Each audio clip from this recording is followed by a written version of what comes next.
Corruption act 1988 and prevention of corruption amendment act 2018। ठीक है ना। तो कुल मिलाकर अगर हम बात करें तो न्यूज क्या है, न्यूज हमें यह देखने को मिल रहा है कि पंजाब विधानसभा ने जो है वो क्या किया है, जो उनके यहाँ स्टेट विजिलेंस कमीशन था यानी कि राज्य सतर्कता आयोग था, उसको भंग करने के लिए जो है वो क्या कर दिया था, एक विधेयक जो है वो पास किया है। अब आपके दिमाग में प्रश्न क्या उठेगा, दिमाग में ये प्रश्न उठेगा कि क्यों आवश्यकता पड़ी इस स्टेट विजिलेंस कमीशन को भंग करने की। और स्टेट विजिलेंस कमीशन यानी कि राज्य सतर्कता आयोग जो है ये तो राज्य स्तर पर काम करता है, तो क्या सेंट्रल विजिलेंस कमीशन भी होता है, केंद्र सतर्कता आयोग भी होता है? तो केंद्र सतर्कता आयोग के क्या कार्य हैं, राज्य सतर्कता आयोग के क्या कार्य हैं, और पंजाब में अगर राज्य सतर्कता आयोग को भंग किया गया है तो उसके पीछे के क्या कारण हैं, उन सभी चीजों पे हमें आज चर्चा करनी है आपके साथ। तो बने रहिएगा, अंत तक समझते रहिएगा, कॉपी पेन रख लीजिए, नोट्स अपना बनाते रहिए और तैयारी को आगे बढ़ाते रहिए। तो मैंने कहा कि पंजाब विधानसभा में दोस्तों राज्य सतर्कता आयोग यानी कि स्टेट विजिलेंस कमीशन को भंग करने के लिए एक विधेयक जो है वो पारित किया गया है, और इसमें यह कहा गया है कि यह जो निकाय है यानी कि इस जो बॉडी है, इस बॉडी के बारे में अगर हम बात करें तो यह कहा जा रहा है कि यह बॉडी अपने काम को जो है वो सही तरीके से पूरा नहीं कर पा रहा है, और इसका काम जो है जांच करने का, सतर्कता लाने का, यह केवल राज्य सरकार के ऊपर जो है वो एक बोझ बनकर बैठा हुआ है, यह राज्य सरकार के खजाने के ऊपर जो है वो बोझ बनकर बैठा हुआ है। ठीक है ना। तो थोड़ा सा ये शब्द जो है जो कि कहे गए हैं किसके द्वारा, पंजाब सरकार के द्वारा जो ये शब्द कहे गए हैं, ये शब्द थोड़ा सा जो है वो उटपटा भी लग रहा है कि कोई आयोग जो है वो किस तरह से खजाने के ऊपर, सरकारी खजाने पर बोझ होने के अलावा किसी भी प्रकार से जो है वह किसी उद्देश्य की पूर्ति क्यों नहीं कर रहा है, और क्यों सरकार ने जो है इसको भंग करने के बारे में विचार किया है। प्रश्न है ना, क्यों? जिसकी जिम्मेदारी है पूरे राज्य की जांच करना, और अगर ठीक है ना, जिसकी जिम्मेदारी है पूरे राज्य के अंदर जो है वो जांच करने की, आज उसको ये कहा जा रहा है कि आप जांच करने की जगह पर एक बोझ बने हुए। सोचो ना, आपको परिवार में कोई एक जिम्मेदारी दी गई और उसके बाद परिवार के ही लोग कहें कि भैया तुम बोझा हो, कैसा फील होगा? ठीक है ना, वैसा ही कुछ फील हो रहा होगा राज्य सतर्कता आयोग यानी कि स्टेट विजिलेंस कमीशन का। अब ये आपके स्क्रीन पर जो है वो आपको जो नजर आ रहे होंगे, इनको तो आप पहचान ही रहे होंगे, है ना। ये कौन है? ये है पाकिस्तान के, माफ कीजिएगा, ये हैं पंजाब के मुख्यमंत्री। क्या हो गया सवेरे सवेरे, ठीक है, पंजाब के मुख्यमंत्री हैं भगवंत मान साहब, और भगवंत मान साहब ने जो है वो क्या किया, एक बिल पास किया है पंजाब विधानसभा में जो सत्र चल रहा है, और इसमें राज्य सतर्कता आयोग को जो है वो समाप्त करने के बारे में बात की गई है। ठीक है ना। अब राज्य सतर्कता आयोग के बारे में बात करें तो ये विजिलेंस ब्यूरो पंजाब का आपको स्क्रीन पर जो है वो लोगो देखने को मिल रहा है, और विधानसभा में पंजाब वस्तु एवं सेवा कर विधेयक 2022 और सामान्य भूमि संशोधन विधेयक जो है ये आपका जो है वो पार क्या वो होता है ना, जीभ का पता चला, इसी को किसी ने कट मार दिया। Dolly good morning. ठीक है ना, इसलिए किसी ने क्या क्या कर दिया, इसको कट मार दिया और कहा कि भैया ये तो गड़बड़ हो गया है ना, तुरंत गड़बड़ा जाएगा, आम आदमी पार्टी वाले पीछे लग जाएंगे। ठीक है ना। चलिए अब हम बात करते हैं राज्य सतर्कता आयोग होता है क्या है। ठीक है ना। तो दोस्तों राज्य सतर्कता आयोग के बारे में बात करें दोस्तों, तो हर राज्य में जो है एक वैधानिक निकाय बनाया जाता है, और ये वैधानिक निकाय जो है वो राज्य सरकारों के द्वारा पारित एक अधिनियम के द्वारा बनाया जाता है। और राज्य सतर्कता आयोग के बारे में बात करें दोस्तों, तो इसका उद्देश्य क्या होता है? तो उद्देश्य होता है कि राज्य में जो भी सिविल सर्वेंट्स हैं, जो भी लोक सेवक हैं, अगर वो लोक सेवक किसी भी प्रकार के भ्रष्टाचार में संलिप्त हैं, किसी भी प्रकार के करप्शन में संलिप्त है, तो ये राज्य सतर्कता आयोग क्या करता है, उसकी जांच करता है, उसके ऊपर एकदम नजर गड़ाए रहता है। अगर राज्य सतर्कता आयोग, सेंट्रल विजिलेंस कमीशन का अगर आप लोगो देखेंगे, अभी थोड़ी देर बाद मैं दिखाऊंगा, तो उसमें लोगो ही जो है वो आई बना है। तो कुल मिलाकर राज्य सतर्कता आयोग का जो जिम्मेदारी वो क्या है कि किसी भी राज्य के अंदर जो भी लोक सेवक हैं, सिविल सर्वेंट हैं, आईएएस हो गए, आपके स्टेट लेवल के जो भी पीसीएस ऑफिसर हो गए, अगर वो किसी भी प्रकार के करप्शन में इन्वॉल्व है, किसी भी प्रकार के भ्रष्टाचार में इन्वॉल्व हैं, तो उनके खिलाफ कार्रवाई करना, और सरकारी जो राजस्व है यानी कि गवर्नमेंट का जो रेवेन्यू है जो कि भ्रष्टाचार के बलि चढ़ जा रहा है, जो भ्रष्टाचार में लिप्त अधिकारी हैं, उनको रोकना है ना। ठीक है ना, उनकी बातों को जो है, ठीक है ना, उनकी बातों को जो है वो क्या करना है, उनके कार्यों को जो है वो जांच करना और उसको रोकना। अब राज्य सतर्कता आयोग जो है वो भ्रष्टाचार से निपटने और सरकारी राजस्व के रिसाव को रोकने के जो है वो तरीके बताता है कि देखिए भैया अगर ये भ्रष्टाचार फैला हुआ तो इस भ्रष्टाचार को कैसे रोका जा सकता है और भ्रष्टाचार क्या हो रहा है और कौन कौन से विभागों में भ्रष्टाचार हो रहा है। तो आप कहोगे कि सर इसमें खराबी क्या थी सर? राज्य सतर्कता आयोग अगर किसी भ्रष्ट अधिकारी की जांच कर रहा है या कोई भ्रष्टाचार कर रहा है और उसको रोकने के लिए कार्य कर रहा है तो उसमें खराबी क्या है? फिर ये मत कहना कि सर ये तो वही पार्टी है ना जो ईमानदारी का सर्टिफिकेट बांटती है। तो जब पार्टी ही ईमानदारी की सर्टिफिकेट बांटती है तो ये पार्टी तो भाई इसके राज्य में जो है वो सारे के सारे नेतागण मंत्री जो है वो ईमानदार हैं और सारे अधिकारी ईमानदार हैं। जो सबको ईमानदार हैं तो भ्रष्टाचार है ही नहीं, और भ्रष्टाचार जब है ही नहीं तो भ्रष्टाचार को जांचने के लिए किसी आयोग की क्या आवश्यकता है? क्या आवश्यकता है ना? तो किसी को जांचने की आवश्यकता ही नहीं है। तो इन्होंने जब ईमानदारी का सर्टिफिकेट हम अपने यहां से ही पार करेंगे और हम जानेंगे कि हमारे यहां सब ईमानदार हैं जी, है ना, तो थोड़ा सा ये घटियापन अगर कहें, थोड़ा सा ये लिच्चड़पन अगर हम कहें तो इसमें कोई कोताही नहीं है ना, कि आप किसी राज्य के इस प्रकार के कमीशन को ही हटा देते हैं और उस कमीशन को आप सीधे से ये कहते हैं कि ये कमीशन जो है वो किसी लायक नहीं है। क्या मजाक बना के रखे हो भैया? और उस राज्य में अगर किसी भी प्रकार का भ्रष्टाचार हो रहा है तो उसकी जवाबदेही कौन है? जांच कौन करेगा? कोई नहीं करेगा। क्यों? क्योंकि अगर वो जांच करेगा तो आपको क्या करेगा?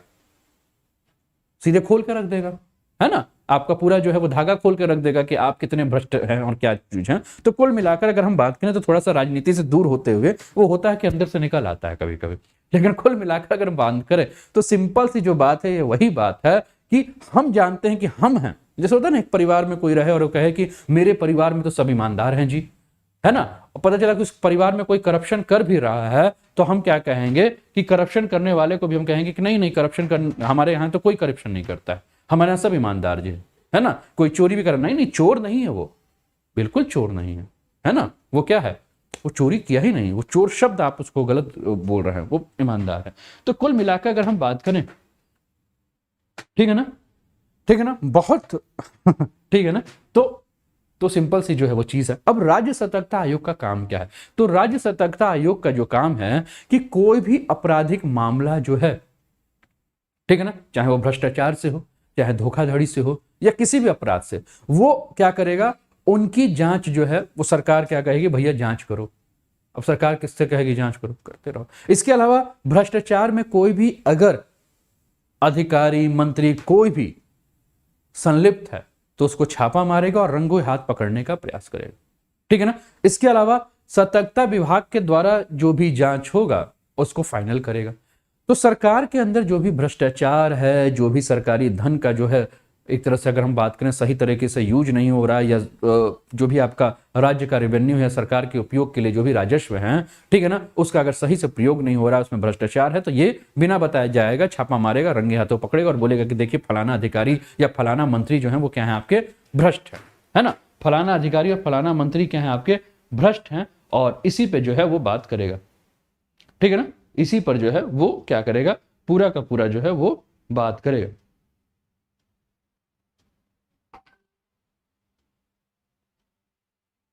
ठीक है ना, क्लियर है? बताइए, क्लियर है? समझ में आ रहा है ना?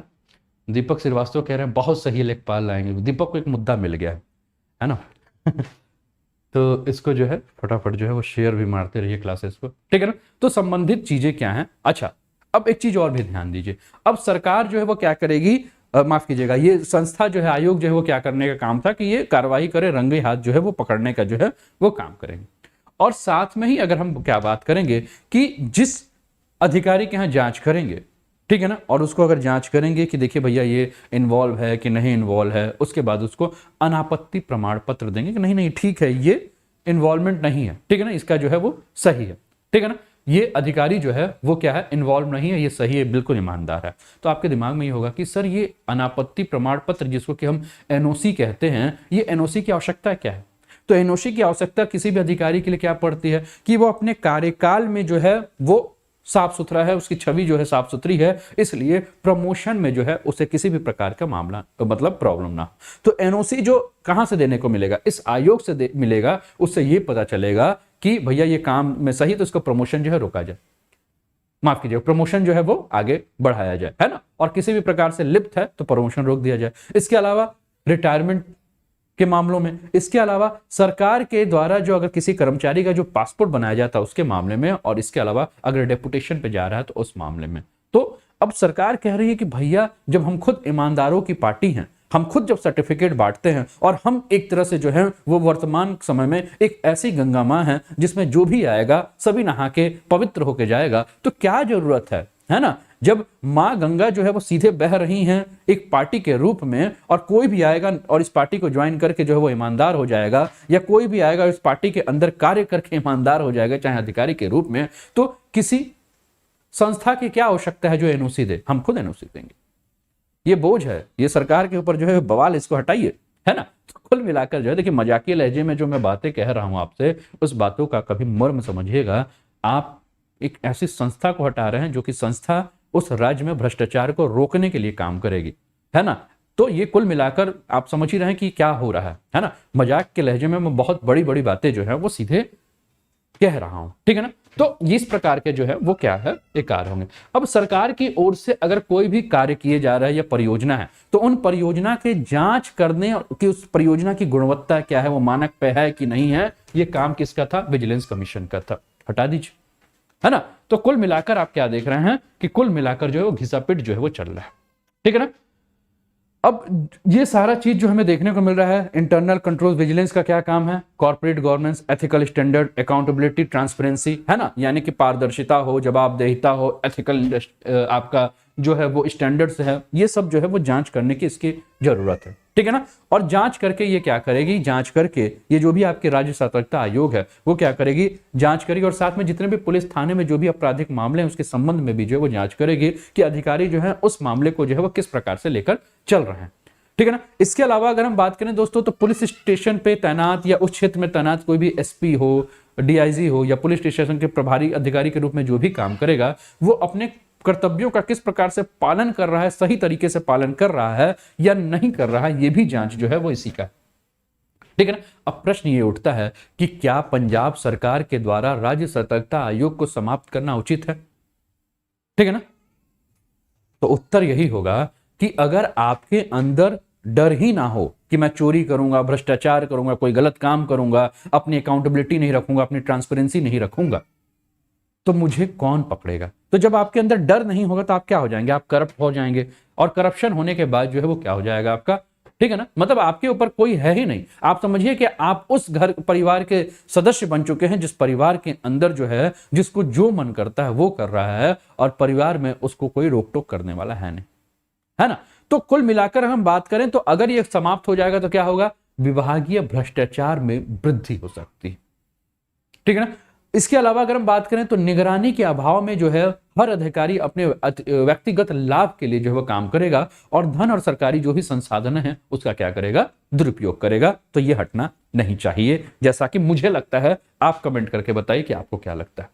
अब जैसे कि राज्य सतर्कता आयोग है, स्टेट विजिलेंस आपका कमीशन देखने को मिलता है, वैसे ही आपका सेंट्रल विजिलेंस कमीशन यानी कि केंद्र सतर्कता आयोग भी देखने को मिलता है। केंद्र सतर्कता आयोग के बारे में बात करें तो 1964 की अगर हम बात करें तो 1964 में जो है वो केंद्र सरकार की एजेंसियों के द्वारा जो है, मतलब केंद्र सरकार की एजेंसियों को जो है वो सतर्कता के क्षेत्र में सलाह देने के लिए, मार्गदर्शन करने के लिए जो है वो क्या किया गया था कि इसका निर्माण किया गया था। और इसका जो निर्माण किया गया था इसके लिए एक कमेटी थी, जिस कमेटी को हम क्या कहते हैं, संथानम कमेटी या संथानम समिति कहते हैं। तो संथानम समिति के रिकमेंडेशन में जो है ये आपका, यानी कि इनकी सिफारिशों के आधार पर जो है वो केंद्रीय सतर्कता आयोग की जो स्थापना की थी, ठीक है ना। अब ये जो संथानम समिति ने 1964 में क्या कहा था कि केंद्र स्तर पर जांच करने के लिए एक आयोग चाहिए, जैसे कि अभी राज्य में जिसको हटा दिया गया, तो केंद्र सतर्कता आयोग का जो है निर्माण किया गया। और काम क्या है, तो केंद्र स्तर पर जो भी भ्रष्टाचार हो उसकी क्या करे, जांच करे, ठीक है ना। अब सुप्रीम कोर्ट में केस आया था दोस्तों, केस कब आया था, 1997 में आया था। और इस 1997 में जो केस आया था सुप्रीम कोर्ट में, ये केस था किसके बनाम, तो ये विनीत नारायण एक व्यक्ति थे, विनीत नारायण और अन्य बनाम भारत संघ का जो है एक मामला था। जिसमें ये कहा गया था कि सेंट्रल विजिलेंस कमेटी के द्वारा जो भी फैसले हैं, ठीक है ना, वो फैसले जो हैं वो अपने सर्वश्रेष्ठ फैसले जो है वो दे रहा है, ठीक है ना। अब इस केंद्रीय सतर्कता आयोग के बारे में बात करें दोस्तों, तो ये क्या है, एक बहुसदस्यीय जो है वो आपका आयोग है, जिसके अंतर्गत अगर हम बात करें तो केंद्रीय सतर्कता आयुक्त अध्यक्ष के रूप में होता है, और उसके अलावा 2 से अधिक जो है वो आपके सतर्कता आयुक्त जो है वो होते हैं, ठीक है ना। तो आपको ये जो है देखने को मिलेगा। अब इसकी नियुक्ति के बारे में बात करें तो केंद्रीय सतर्कता आयुक्त की जो नियुक्ति होती है वो राष्ट्रपति के द्वारा एक समिति की सिफारिश के द्वारा करते हैं, और इस समिति की अगर हम बात करें तो इस समिति में आपके प्रधानमंत्री होते हैं, गृह मंत्री होते हैं, लोकसभा के विपक्ष के नेता जो है वो इसमें शामिल होते हैं और मिलकर जो है इसका क्या करते हैं, निर्माण करते हैं। अब इसकी अवधि क्या होती है, कितने मतलब कार्यालय की अवधि क्या होती है, तो केंद्रीय सतर्कता आयुक्त और सतर्कता आयुक्त के अपने कार्यालय में जिस दिन वो प्रवेश कर रहे हैं उस प्रवेश की तारीख से 4 वर्ष तक जो है ये अपनी सेवा दे सकते हैं, या मैक्सिमम अगर हम बात करें तो 65 वर्ष की उम्र तक जो है वो अपनी सेवा कर सकते हैं, या तो 65 वर्ष पहले हो जाए या 4 वर्ष पहले हो जाए, ये अपनी सेवा दे सकते हैं, ठीक है ना। अब केंद्रीय सतर्कता आयोग की जैसे हमने बात की, तो भारत में ऐसे कई सारे और भी जो हैं वो विभाग होंगे, कई सारे और भी आयोग होंगे जो है वो जांच कर रहे होंगे, कई सारे और बॉडीज या निकाय होंगे जो क्या कर रहे होंगे, जांच कर रहे होंगे, जैसे कि सीबीआई है, जैसे कि ईडी है, जैसे कि एनआईए है। तो ये सब